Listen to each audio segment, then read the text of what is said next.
वटपौर्णिमेच्या दिवशी स्त्रियांनी या रंगाची साडी नेसू नये.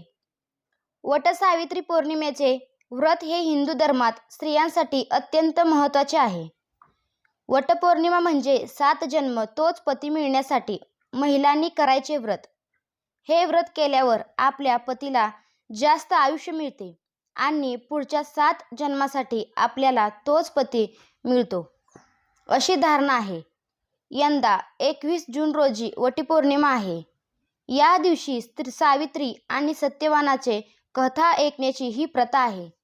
वटपौर्णिमेच्या दिवशी स्त्रियांनी हिरव्या, लाल, गुलाबी आणि पिवळ्या रंगाची साडी नेसणे शुभ असते.